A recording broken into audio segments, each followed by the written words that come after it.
છેલ્લે કયો દાખલો કર્યો? 17 નો 18 નો બાકી રાખો. જો એના પછી જે 19 અને 20 દાખલા છે ને એ માત્ર શ્રેણીના ગુણાકારનો ઉપયોગ જેવા દાખલા પરીક્ષામાં પૂછાય નહીં, પણ આપણે જોઈ લેજો. મોટે ભાગે આ પ્રશ્ન છે પૂછાતા નથી. શ્રેણીના ગુણાકારનો ઉપયોગ આવતો હોય અને થોડુંક લોજિક એ પ્રકારના દાખલા છે. જો એ 19 નો દાખલો 18 નો બાકી રાખો. 19 નો દાખલો જો એમાં શું કીધું છે કે એક ટ્રસ્ટ પાસે 30,000 નો ભંડોળ છે. એક ટ્રસ્ટ છે એની પાસે 30,000 રૂપિયા છે. ટ્રસ્ટને આ ભંડોળ જે છે એ બે જુદા જુદા પ્રકારના બોન્ડમાં રોકવું છે. બે અલગ અલગ બોન્ડની અંદર એનું રોકાણ કરવું છે 30,000. પ્રથમ બોન્ડની અંદર પ્રતિ વર્ષ 5% વ્યાજ આપે છે. પહેલો બોન્ડ જે છે એમાં વ્યાજ કેટલું છે? 5%. અને બીજા બોન્ડની અંદર 7% વ્યાજ આપે છે. બીજો બોન્ડ છે એમાં 7% વ્યાજ આપે છે. જો ટ્રસ્ટને વાર્ષિક વ્યાજ, પહેલી વાત છે કે એ વાર્ષિક વ્યાજ 1800, બીજો પ્રશ્ન છે કે 2000 મેળવવું હોય તો ટ્રસ્ટને 30,000 જે છે એના બે બોન્ડમાં રોકાણ કરવા માટે મૂડીના કેવી રીતે ભાગ પાડવા પડે કે જે શ્રેણીનો ગુણાકાર કરી અને એનો ઉપયોગ કરી. તો વાત શું કહી કે કુલ રૂપિયા કેટલા છે? 30,000 રૂપિયા છે. આને બે બોન્ડની અંદર રોકવાના છે. પહેલો બોન્ડ છે એમાં કેટલા ટકા વ્યાજ આપે? 5%. બીજો બોન્ડ છે એમાં કેટલા ટકા? 7%. બરાબર. આના બે ભાગ પાડવાના છે. એમાં પહેલો એક પ્રશ્ન એ છે કે એમાં એને વ્યાજ કેટલું મેળવવું છે? 1800 રૂપિયા વ્યાજ મળવું જોઈએ. તો આના કેવી રીતે બે ભાગ કરવા? આના બે ભાગ ઘણી બધી રીતથી થાય છે. દાખલા તરીકે કુલ 30,000 હોય તો તમે 1,000 છે પહેલા બોન્ડમાં રોકો અને બાકીના 29,000 છે શેમાં રોકો? બીજા બોન્ડમાં રોકી શકાય ને આવી રીતે. અથવા તમે પહેલા બોન્ડની અંદર 10,000 રોકો અને બીજામાં કેટલા રોકો? 20,000. આવી રીતે ઘણી બધી રીતે ભાગ પડી શકે. આના ભાગ પાડવાના છે કે વ્યાજ વાર્ષિક વ્યાજ કેટલું મળે? 1800 રૂપિયા. અને બીજો પ્રશ્ન એમાં બી છે એમાં વાર્ષિક વ્યાજ એને કેટલું જોઈએ છે? 2,000 રૂપિયા. તો કેવી રીતે ભાગ પાડવા? તો જો આપણે લખીએ, તમારે લખાણ લખવાનું. ક્રમ કેટલામાં છે દાખલાનો? 29.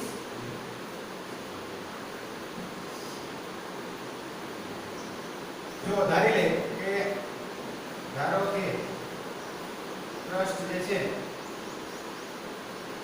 પ્રથમ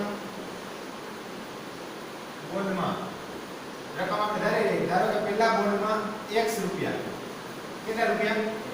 x રૂપિયા. અને બીજા બોન્ડમાં હવે જો વિચારો કુલ રૂપિયા કેટલા છે? 30,000. પહેલા બોન્ડમાં x જેટલા રૂપિયા રોકે તો બીજા બોન્ડમાં કેટલા હોય? 30,000 માઈનસ x. x અને y લખો તો પણ ચાલે, પણ તો પછી x વત્તા y બરાબર 30,000 કરવા પડે. અને પછી y ને સૂત્રનો કરતા કરો x અને y ધારો તો x વત્તા y બરાબર કેટલા થાય? 30,000. અને પછી y બરાબર શું થાય? 30,000 માઈનસ x. અથવા તો ડાયરેક્ટ સીધું કહી દઈએ ધારો કે પહેલા બોન્ડની અંદર x જેટલા રૂપિયા રોકે, બીજા બોન્ડમાં કેટલા રૂપિયા રોકે? 30,000 માઈનસ x રૂપિયા રોકે. બોન્ડ એટલે શું ખબર છે ને? કરાર. જે બેંકની અંદર હોય ને ફિક્સ્ડ ડિપોઝિટ કે FD હોય તો તમારો એ કરાર થઈ જાય. 7% વ્યાજ આપે, 6% વ્યાજ આપે તો તમારે પણ ફરજિયાત એને વર્ષ દિવસ સુધી એમાં રાખવા પડતું છે. અડધેથી તમે ઉપાડી શકો નહીં. એટલે બોન્ડ એટલે કરાર. એટલે પ્રથમ બોન્ડની અંદર 1 રૂપિયા રોકે અને બીજા બોન્ડમાં કેટલા રૂપિયા રોકે? ધારો આપણે 30,000 માઈનસ x. હવે જો અમારે શ્રેણીના ગુણાકારનો ઉપયોગ કરવો છે તો અહીંયા પ્રથમ બોન્ડની અંદર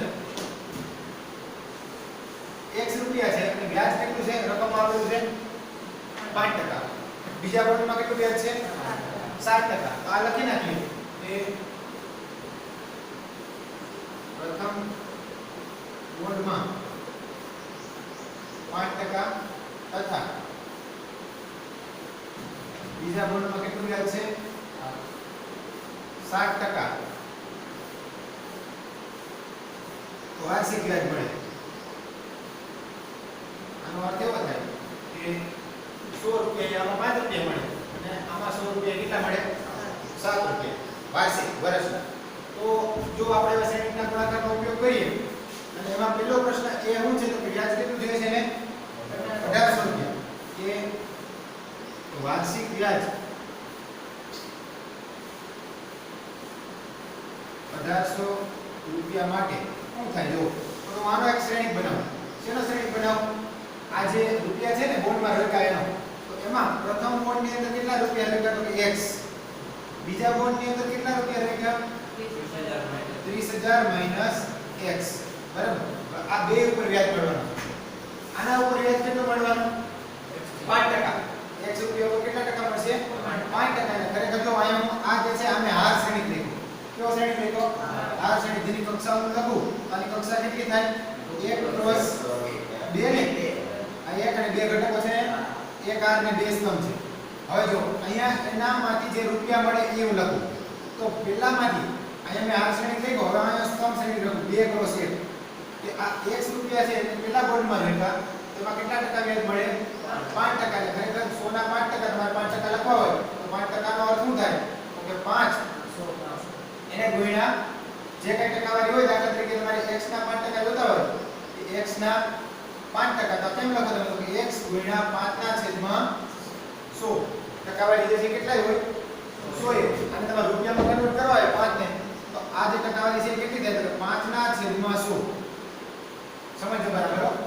જો અહીંયા તમે જો કે x ના 5% મેં કીધું કે x ના 5% શું થાય? x ગુણ્યા 5 ના છેદમાં 100. એટલે પહેલો ઘટક મેં લખ્યો 5% છે એટલે પહેલો ઘટક. અહીંથી આપણે આ ગુણાકાર કરશું એટલે r અને આ સ્તંભ. એટલે અહીંયા મારે 2 ક્રોસ 1 શ્રેણી લખવો છે. હવે જો બીજી વાત કરો. બીજા પદમાં કેટલા ટકા છે? 7%. વાર્ષિક વ્યાજ 7% છે.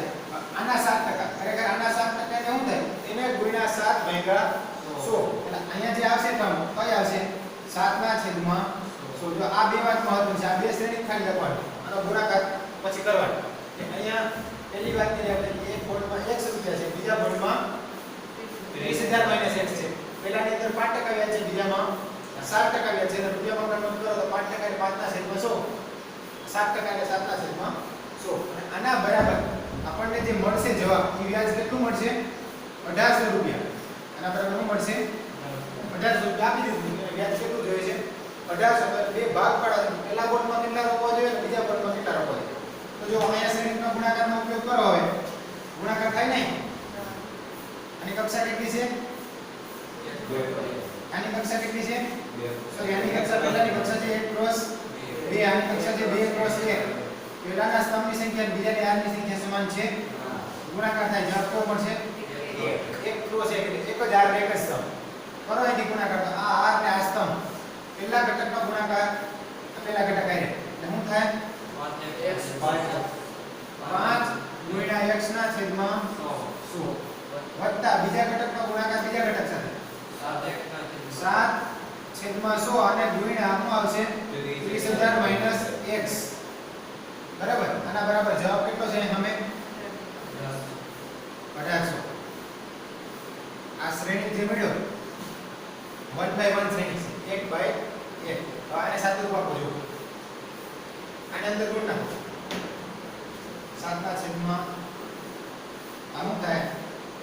5x ના છેદમાં 100 વત્તા આને અંદર ગુણશો અથવા તો જો ડાયરેક્ટ ગુણો અહીં તો 7 7 3 21. આ બે મિનિટ ઉડી જાય ને એટલે શું થઈ જાય? ખાલી કેટલા હશે? 21. આ બે શૂન્ય ઉડી જાય. અથવા ડાયરેક્ટ ગુણાકાર કરશો તો કેટલા થાય? 2,10,000 એને ભાગ્યા 100 કેટલા આવશે? 2100 ને.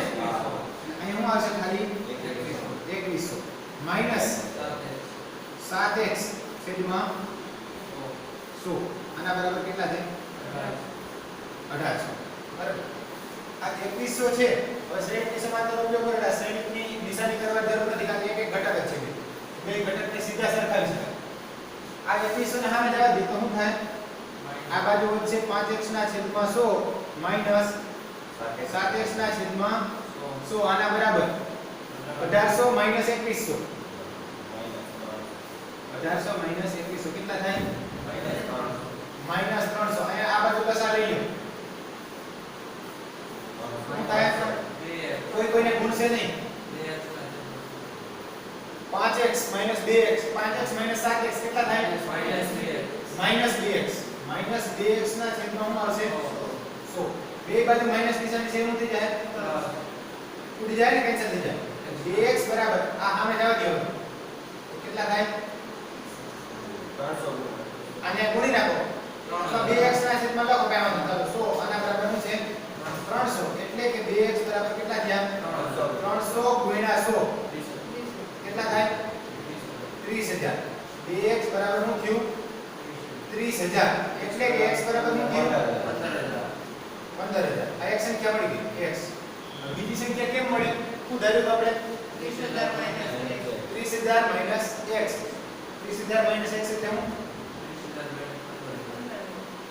30,000 માઈનસ x બરાબર શું થાય 30,000 માઈનસ 15,000 આના બરાબર શું થાય 15,000 તો આનો અર્થ એવો થયો કે વાર્ષિક 1800 રૂપિયા જો વ્યાજ જોતું હોય વાર્ષિક 1800 રૂપિયા વ્યાજ માટે પ્રથમ બોન્ડમાં કેટલી રકમ રોકવી જોઈએ 15,000 x એટલે 15,000 બીજા બોન્ડમાં પણ કેટલી રોકવી જોઈએ 15,000 એટલે આ વાર્ષિક 1800 વ્યાજ માટે પ્રથમ બોન્ડમાં 15,000 અને બીજા બોન્ડમાં પણ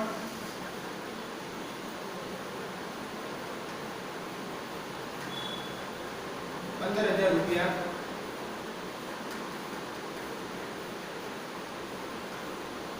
રોકવા જોઈએ બરાબર આ બે વાત છે કે પેલા બોન્ડમાં 15,000 કે બીજા બોન્ડમાં 15,000 જો વ્યાજની હિસાબ કરો તો એ રીતે થઈ ગયો દાખલા તરીકે 15,000 રૂપિયા વર્ષ દિવસ માટે રોકે તો એનું વ્યાજ પેલા બોન્ડમાં કેટલું છે પેલા બોન્ડમાં કેટલા ટકા વ્યાજ છે 5% એટલે 15,000 ના તમને 5% મળશે 15,000 ના કેટલા ટકા મળશે 5% ની ગણતરી કેમ થાય 15,000 ના 5% કેમ નીકળે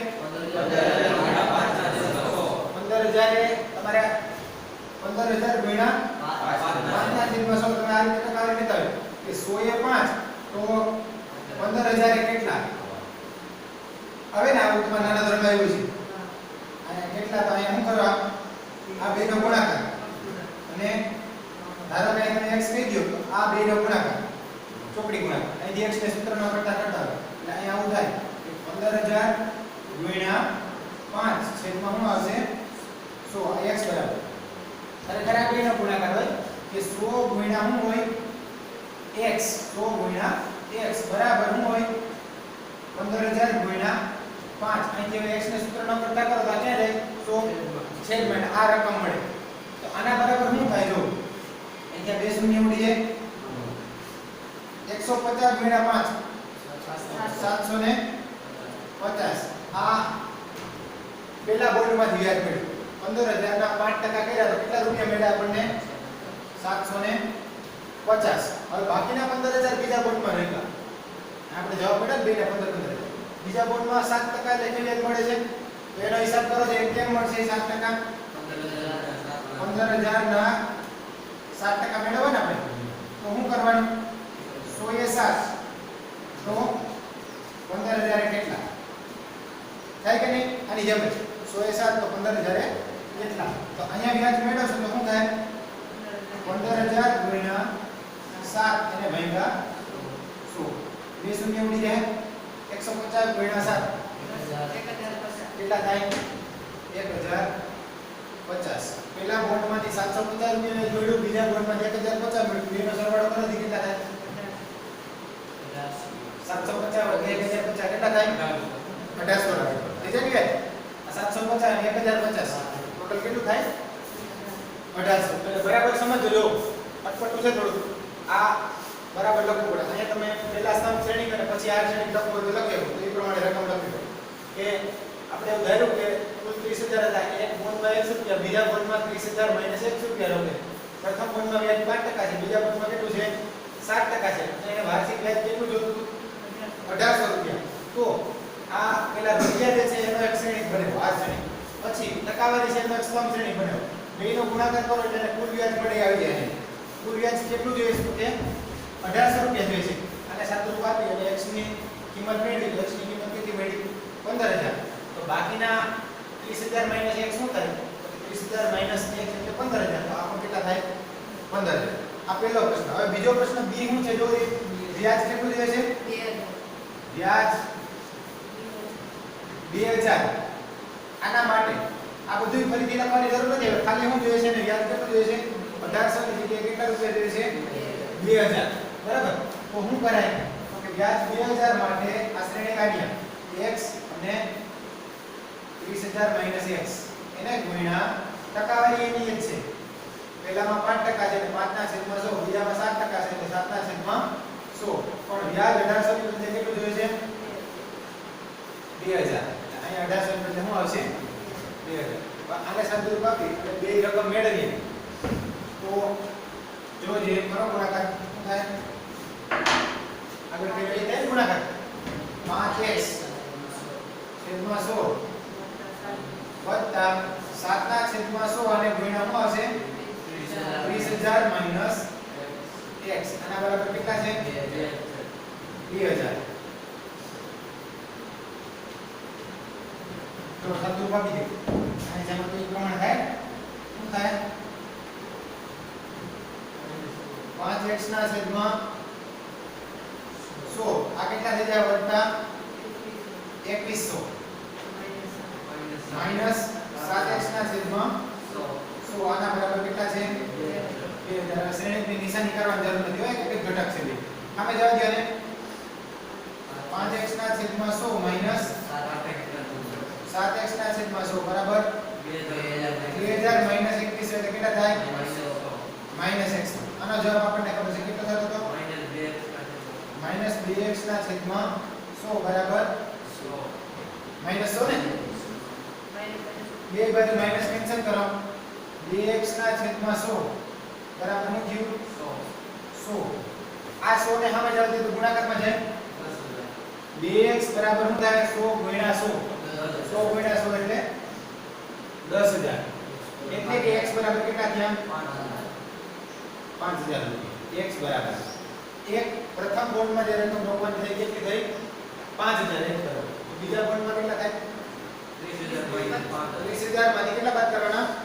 5000. એનો જવાબ મળશે 25,000. આ પેલા બોન્ડમાં 30,000 પેલા બોન્ડમાં 5000 છે તો માટે 30,000 માઈનસ x બરાબર શું થાય? તો 30,000 માઈનસ 5000 એટલે કેટલા રૂપિયા થાય? 25,000. બરાબર છે. એટલે લખવાનું માટે 2000 રૂપિયા જે છે વાર્ષિક વ્યાજ જોતું હોય વાર્ષિક વ્યાજ માટે પ્રથમ બોન્ડમાં કેટલા રોકવા જોઈએ? 5000 અને બીજા બોન્ડમાં 25,000.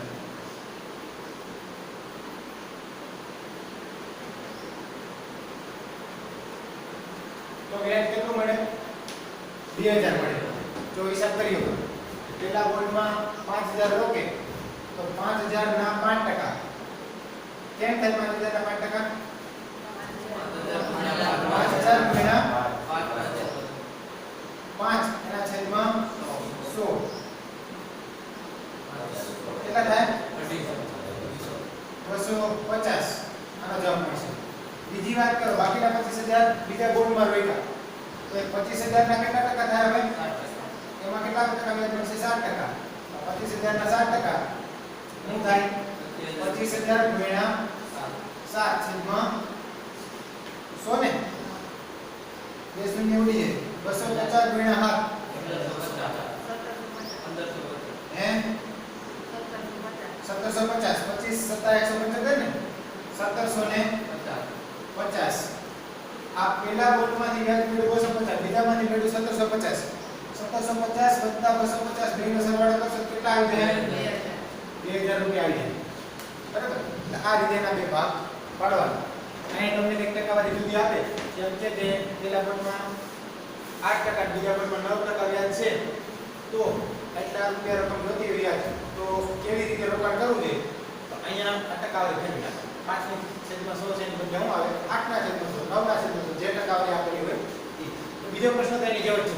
આમાં જ ખાલી 1800 ની જગ્યાએ શું કરવાનું છે? 2000.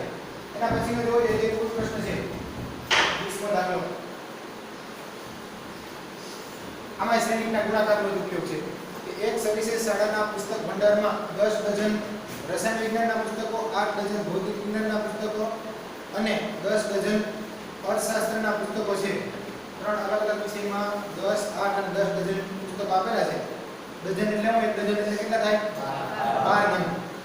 તો તેમની વેચાણ કિંમત અનુક્રમે આપેલી છે 80 રૂપિયા 60 રૂપિયા અને 40 રૂપિયા છે એટલે અનુક્રમે એટલે પહેલું જે છે એના કેમિસ્ટ્રી છે તો ભાવ છે 80 રૂપિયા પછી ભૌતિક વિજ્ઞાનમાં 60 રૂપિયા અને એવી રીતે અર્થશાસ્ત્રના પુસ્તકનો કિંમત છે 40 રૂપિયા પુસ્તક ભંડાર બધા પુસ્તકનું વેચાણ કરી દે તો શ્રેણી બીજગણિતની મદદથી ભંડારને કેટલી રકમ મળશે ટોટલ કેટલી રકમ મળશે મેળવવાની છે તો આમાં પણ જો શ્રેણીના ગુણાકારનો ઉપયોગ કરી દે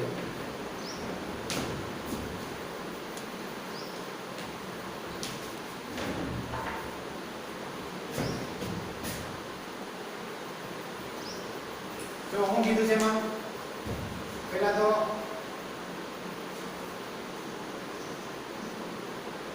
રસાયણ વિજ્ઞાન પછી ભૌતિક વિજ્ઞાન અને અર્થશાસ્ત્ર છે ને આના કેટલા ડઝન આપ્યા છે હે આ 10 ડઝન છે પછી આ 8 ડઝન છે અને આ 10 ડઝન છે બરાબર આવી રીતે છે ને અને કિંમત આપી છે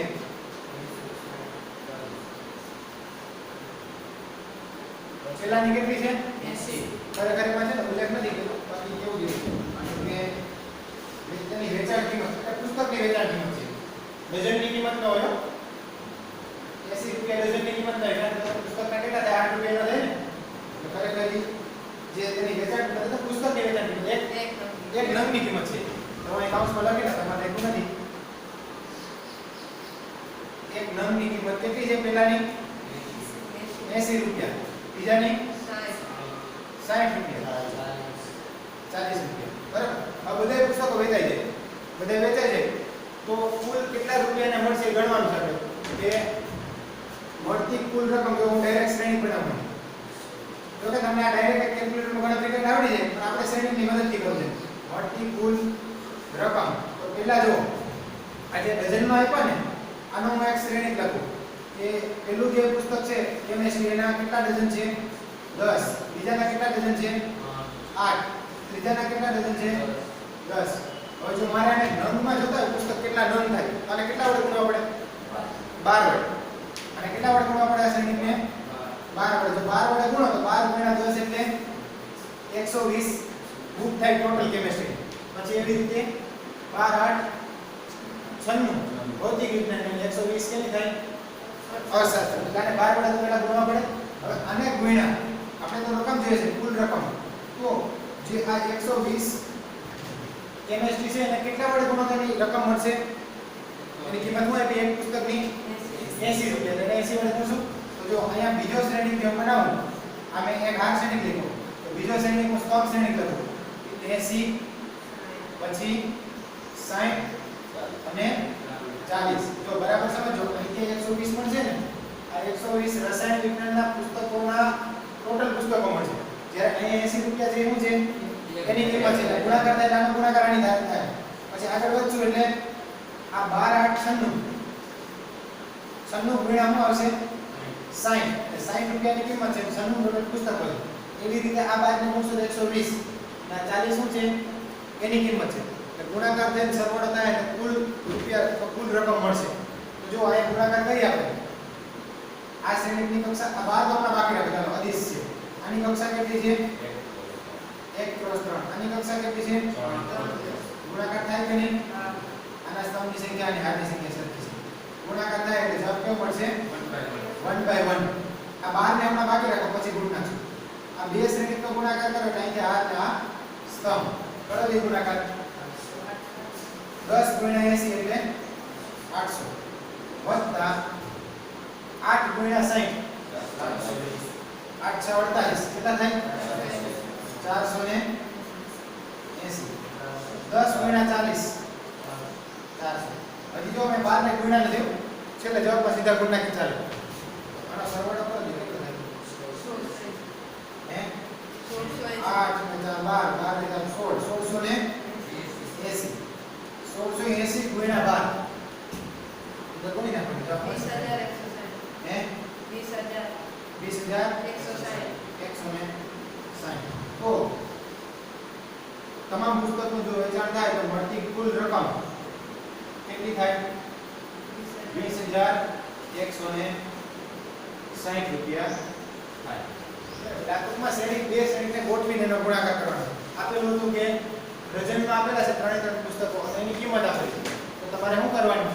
તો કે એ જે પુસ્તકો છે ડઝનમાં એનો એક શ્રેણી બનાવો, આ શ્રેણી બીજી એની કિંમતનો સ્તંભ શ્રેણી બનાવો. પણ હવે આ જે પુસ્તકો છે એ ખાલી રંગમાં નથી, જેમાં છે ડઝનમાં છે. એટલે કેટલા વડે ગુણવા પડે?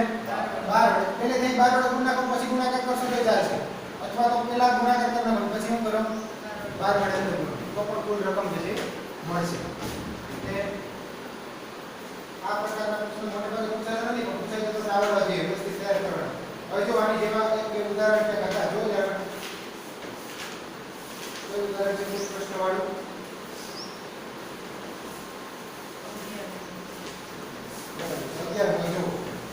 જો આમાં શું કીધું છે?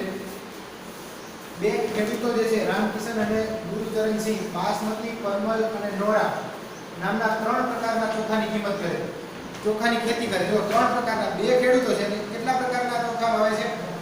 3 પ્રકારના. અને એમાં એવું કીધું સપ્ટેમ્બર અને ઓક્ટોબર મહિનામાં બંને ખેડૂતોએ કરેલા 3 પ્રકારના ચોખાની વેચાણ કિંમત રૂપિયામાં A અને B શ્રેણીમાં આપેલી છે. નીચે જો સપ્ટેમ્બરની એક કિંમત આપી અને બીજું ઓક્ટોબરની વેચાણ કિંમત રૂપિયામાં આપેલી છે. તો જો જે પહેલો A શ્રેણી છે એમાં શું છે? આ 3 ચોખાના પ્રકાર છે, બાસમતી, પરમલ અને નવરાજી છે. તો પહેલા જો પહેલો ખેડૂત છે એને બાસમતી ચોખા જે છે કેટલા રૂપિયાના વેચ્યા? 10,000. બીજા ચોખા છે પરમલ કેટલાના વેચ્યા? 20,000 ના. ત્રીજા છે 30,000 ના. એવી રીતે બીજો ખેડૂત છે એને શું કર્યું? જો બાસમતી છે 50,000 ના, બીજા પરમલ છે 30,000 ના અને ત્રીજા છે 10,000 ના વેચે છે. એવી રીતે ઓક્ટોબર મહિનાનું બીજા મહિનાનું વેચાણ આપ્યું 5,000, 10,000, 6,000 અને 20,000, 10,000, 10,000. હવે પહેલો પ્રશ્ન શું છે? જો સપ્ટેમ્બર અને ઓક્ટોબર મહિનામાં ખેડૂતે પ્રત્યેક પ્રકારનું કરેલું એકત્રિત વેચાણ શોધો, એટલે કુલ વેચાણ મેળવવાનું છે. પહેલા જો સપ્ટેમ્બર અને ઓક્ટોબર મહિનાની અંદર પહેલો પ્રશ્ન એવો છે કે કુલ વેચાણ કેટલાનું કર્યું? તો કુલ વેચાણ કેટલાનું કરે? તો કે એના માટે શું કરશો તમે? બેનો સરવાળો. પહેલામાં પ્રત્યેક પ્રકારના કેટલા ચોખા હોય? તો પહેલામાં જો પહેલો ખેડૂત છે એ બાસમતી 10,000 ના વેચ્યા અને બીજા મહિનામાં કેટલાના વેચ્યા? 5,000. તો કુલ કેટલાના વેચ્યા કહેવાય? 15,000. એવી રીતે બીજા ચોખા છે પરમલ. તો પહેલા સપ્ટેમ્બરમાં 20,000 ના અને ઓક્ટોબરના 10,000. ટોટલ કેટલાના વેચ્યા? 30,000. એટલે પહેલામાં શ્રેણીનો સરવાળો આવશે. બરાબર. પછી જો બીજી વાત, બીજું શું કીધું? બીજો પ્રશ્ન છે સપ્ટેમ્બર થી ઓક્ટોબર મહિના દરમિયાન વેચાણમાં થયેલ ઘટાડો શોધો. સપ્ટેમ્બરમાં હતું એના કરતાં ઓક્ટોબરમાં કેટલું ઘટ્યું એ મેળવવાનું. તો જો ઘટ્યું કેવી રીતે મેળવશો? બાદબાકી કરવાની. પહેલા મહિનાની અંદર સપ્ટેમ્બરમાં બાસમતી ચોખા 10,000 ના વેચાતા, બીજા મહિનામાં કેટલાના વેચ્યા? 5,000. કેટલા ઘટ્યા? 10,000 માઈનસ 5,000 એટલે 5,000. તો બે શ્રેણીની શું આવશે? એમાં બાદબાકી, એટલે જો એમાં લખેલું છે. એના પછી ત્રીજી વાત, જો બંને ખેડૂતોને કુલ વેચાણ પર 2% નફો મળતો હોય તો ઓક્ટોબરના વેચાણમાં પ્રત્યેક ખેડૂતને પ્રત્યેક પ્રકારમાં મળતા નફાની ગણતરી કરો. જો એવું કે છે હવે કેટલા ટકા નફો મળે? 2%. હવે માત્ર કયા મહિનાની વાત કરી છે? ઓક્ટોબર. એટલે નીચેનો શ્રેણી ધ્યાનમાં રહેવાનો. કયો શ્રેણી? બી શ્રેણી. ઓક્ટોબર મહિનામાં એને જે નફો મળે એમાં બેમાં નફો તો 2% મળે છે, પણ માત્ર ઓક્ટોબર મહિનાનો પ્રશ્ન પૂછે છે. એના 2% કરવા હોય આપણે માની લીધું ને x ના 7% એટલે હું એમ કે x ના 7%. આનો અર્થ શું થાય? x ગુણ્યા 7/100. હવે જો એ શ્રેણી b છે એના કેટલા ટકા કરવા છે? 2%. એટલે આ શ્રેણી b ના 2% શું થાય? તો કે b ગુણ્યા 2/100 થાય કે નહીં? b ગુણ્યા 2/100 જો એમાં લખેલું છે 2/100 એને ગુણ્યા b. એટલે તમે એને સાદું રૂપ આપશો 2/100 એટલે કેટલા થાય? 0.02 અને એને ગુણ્યા b. b શ્રેણી લખો છે આપણી પાસે 5,000, 10,000, 6,000 છે ને, એને કેટલા વડે ગુણશો? 0.02 વડે. દરેક સંખ્યાને ગુણ નાખો. 5,000 ગુણ્યા 0.02 કરશો તો કેટલા આવશે? 100. 10,000 ગુણ્યા 0.02 કરશો તો 200. આ રીતે દરેક સંખ્યાને ગુણવાના. તો આમ ઓક્ટોબર મહિનામાં દરેક પ્રકારના ચોખાના વેચાણમાંથી મળતો નફો અનુક્રમે કેટલો છે? તો કે 100 રૂપિયા, 200 રૂપિયા અને 120 રૂપિયા આપેલા ખેડૂતને. બીજા ખેડૂતને 400, 200 અને 200. બરાબર. એટલે આ કુલ પ્રશ્ન એક છે. એટલે એક ઉદાહરણ તમારે 11 હોમવર્કમાં કરવાનું. એના પછી બીજું છે કે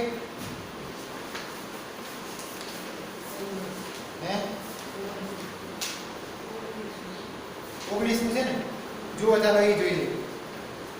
શું કહે છે?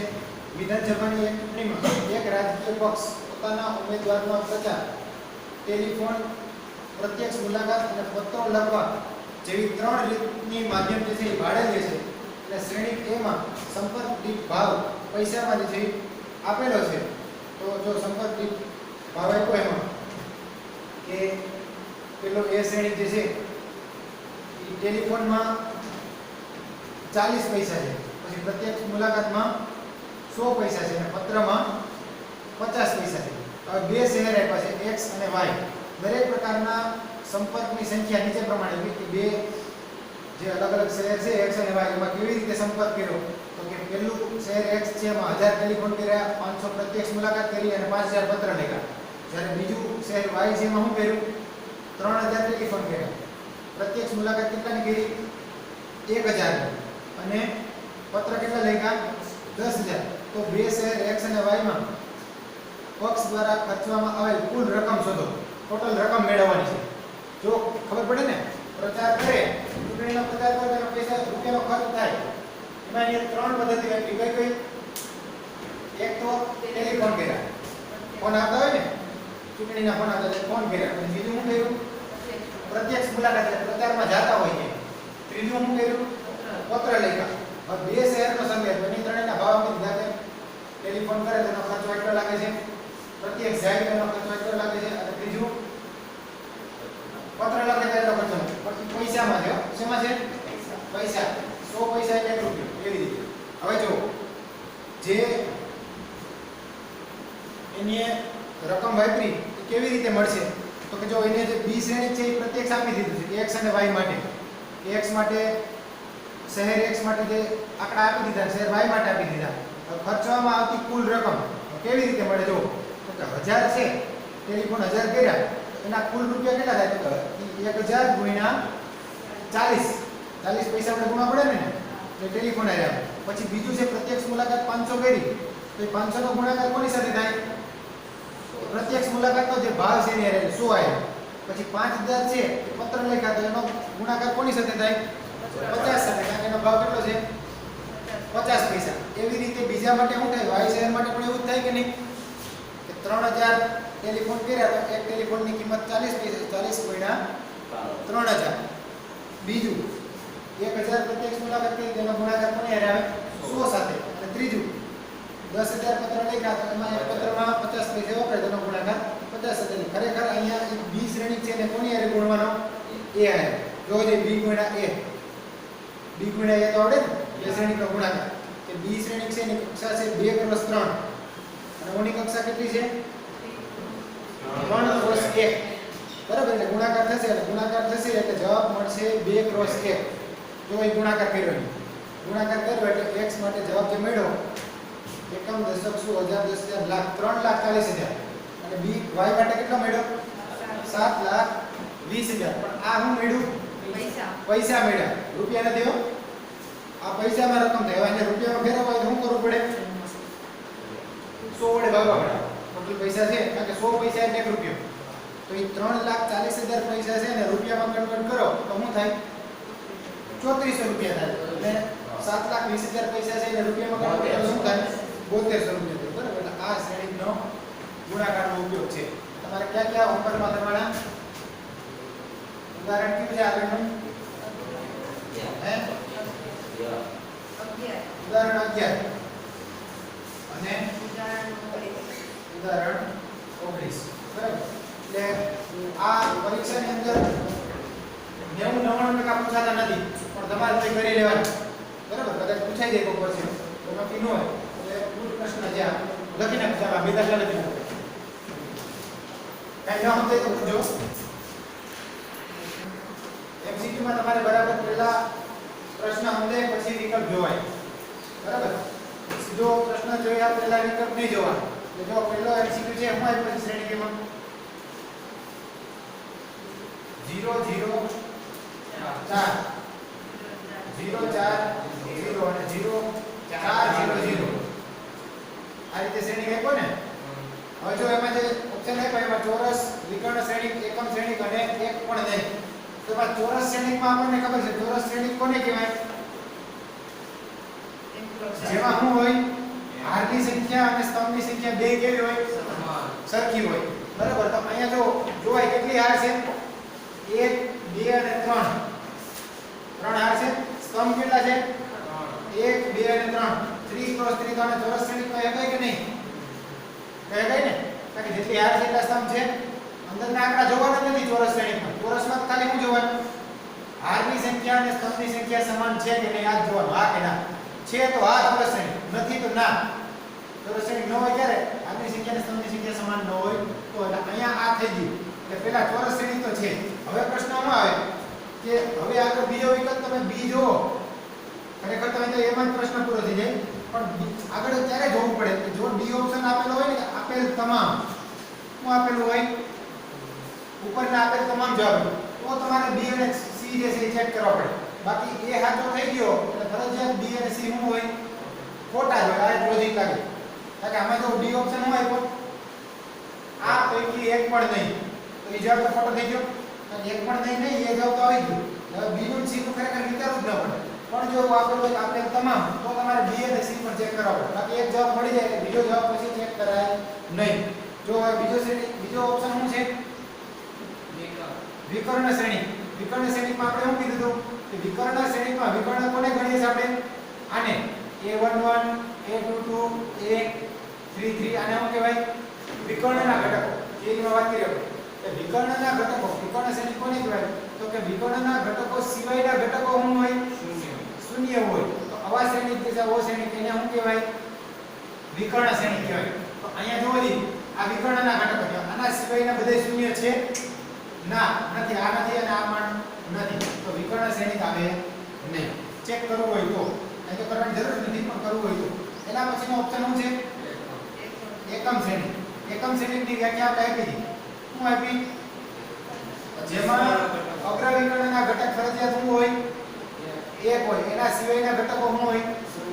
શૂન્ય હોય. તો અહીં તો દેખાય છે એકમ શ્રેણી છે નહીં. બીજા શબ્દમાં જો તમારે વિકર્ણ શ્રેણીની વ્યાખ્યા જો જોતી હોય તો આ રીતે પણ આપી શકાય. આ પણ યાદ રાખવાનું તમારે કે કેપિટલ A બરાબર Aij n ક્રોસ n બરાબર. અને જો આમાં I બરાબર I આની જે વ્યાખ્યા છે એમાં એવું છે કે Aij બરાબર 0 Aij બરાબર 0 ક્યારે? I not equal to j હોય તો. આ આપણે આખું લખીને સમજ્યા હતા કે 3 ક્રોસ 3 શ્રેણી લખો તો આમ લખાય A11 A12 A13 A21 A22 A23 A31 A32 અને A33 બરાબર છે. તો આમાં I not equal to j ક્યાં થાય? I equal to j છે 2 2 I equal to j 3 3 I equal to j. અહીંયા I not equal to j છે કે નહીં? તો આ 0. અહીંયા I not equal to j 0 I not equal to j 0 બરાબર. આ બધી જગ્યાએ શું છે? I not equal to j. આ વ્યાખ્યા પણ હારે તમારે સમજવાની. કારણ કે MCQ માં આવે તો આપણે જે MCQ છે આવો વિકર્ણ શ્રેણી કોને કહેવાય? તો કે Aij n ક્રોસ n એટલે ચોરસ શ્રેણી છે અને Aij બરાબર 0 ક્યારે? I not equal to j આ બધા ઘટક માટે. અને આમાંનામાં બીજી એકમ શ્રેણીની વ્યાખ્યા જોતી હોય આ વિકર્ણ શ્રેણી. આમાંનામાં એકમ શ્રેણીની વ્યાખ્યા જોતી હોય તો આની આ કન્ડિશન આવે A બરાબર Aij n ક્રોસ n એટલે ચોરસ શ્રેણી છે અને બીજું Aij is equal to 0 ક્યારે? I not equal to j માટે. અને I equal to j માટે શું હોય એમાં? એકમ શ્રેણીમાં I equal to j માટે Aij બરાબર શું હોય? 1. આ પણ યાદ રાખવાનું કે એકમ શ્રેણીની વ્યાખ્યા તમને આવડી જાય. એકમ શ્રેણી કોને કહેવાય? તો કે ચોરસ શ્રેણીમાં અગ્ર વિકર્ણના ઘટક 1 હોય બાકીના બધા શું હોય? 0 હોય. તો એને એકમ શ્રેણી કહેવાય. પણ બીજી વાત હારે આ પણ યાદ રાખવાની કે Aij n ક્રોસ n ચોરસ શ્રેણી છે. Aij બરાબર 0 ક્યારે? I not equal to j. અને I equal to j હોય તો હું Aij બરાબર 1. અને જો Aij બરાબર I equal to j ક્યારે હોય? અહીંયા છે 1 1. I equal to j તો આનો જવાબ કેટલો થાય? 1. અહીંયા છે 2 ઇઝ ઇક્વલ ટુ 2 એટલે આનો જવાબ પણ 1 આ પણ શું થાય 1 તો આને કહેવાય એકમ શ્રેણિક એટલે એ યાદ રાખવાનું જો એના પછી બીજો પ્રશ્ન MCQ હતો 2 અને 0 જેના ઘટકો હોય જેવા 3 ક્રોસ 3 શ્રેણિક છે 3 ક્રોસ 3 કક્ષાનો શ્રેણિક છે તેમાં કેટલા શ્રેણિક પડે આવો દાખલો આવી ગયો ને જેના પ્રત્યેક ઘટકમાં હોય 0 અથવા 2 આમાંથી 2 માંથી શું કર્યું આપણે દાખલો આવી ગયો ને જેમાં શું કરવાનું ગણતરીનો મૂળભૂત સિદ્ધાંત વાપરવાનો 2 ગુણ્યા 2 ગુણ્યા 2 કેટલી વખત 9 વખત જવાબ કેટલો મળે 5 બાર પછી ત્રીજો પ્રશ્ન છે ai છે n + n ai છે બરાબર 0 i not equal to j માટે તો શું થાય કેવો શ્રેણિક થાય વિકર્ણ શ્રેણિક આ વ્યાખ્યા છે ક્લિયર કરી દો નો કરી હોય અત્યાર સુધી એના પછી ચોથામાં શું છે a અને b શ્રેણિક આપ્યા a + b અને a - b બે શ્રેણિક આપી દીધા a બરાબર આવડી જાય ને ઉકેલતા બેનો સરવાળો કરી નાખો એટલે b b ઉડી જાય 2a બરાબર બેનો સરવાળો પછી a ને સૂત્રનો કરતા કરો એટલે 1/2 સામે જાય એના પછી a * b બરાબર x a * b બરાબર x તો a b અને x આમાં તમારે વિચારવું પડે પહેલામાં શું છે જોજી a ની કક્ષા કેટલી છે 2/3 b ની કક્ષા 3/2 અને x ની કક્ષા 3/2 આના ગુણાકાર થવા માટે આના સ્તંભની સંખ્યા અને હારની સંખ્યા સમાન હોવી જોઈએ છે જવાબ કેવો મળે છે ને અહીંયા આના સ્તંભની સંખ્યા 3 છે બીજાના હારની સંખ્યા 3 છે સોરી આના સ્તંભની સંખ્યા 3 છે અને હારની સંખ્યા 3 છે તો ગુણાકાર થાય જવાબ કેવો મળશે 2 ક્રોસ 2 x 2 ક્રોસ 2 આપ્યો નથી એટલે આ નહીં આવે પછી બીજો ઓપ્શન a શું છે 3 ક્રોસ 3 b શું છે 2 ક્રોસ 3 આના સ્તંભની સંખ્યા અને હારની સંખ્યા સમાન છે નથી તો ગુણાકાર જ નથી આ ઓપ્શન પણ નહીં આવે એના પછી સી ત્રીજો option C a 3 cross 2 b 2 cross 3 x 3 cross 3 આના સ્તંભની સંખ્યા અને હારની સંખ્યા સમાન છે તો ગુણાકાર થાય જવાબ કેવો મળે ત્યાં આપેલો છે 3 ક્રોસ 3 તો એ ઓપ્શન જે છે સાચો છે MCQ બરાબર તમારે સોલ્વ કરવાનો બરાબર કેટલા વાગ્યા ટાઈમ થઈ ગયો સારું ચાલો બપોર પછી એક લેક્ચર લેવો ને એમાં બાકી ઓલા MCQ ને દાખલો જે પૂરા કરી દેવું આ તમારે 2 ઉદાહરણ હોમવર્કમાં કરવાના બરાબર સમજી લેજો કઈ ન સમજે તો પૂછજો હા ભલે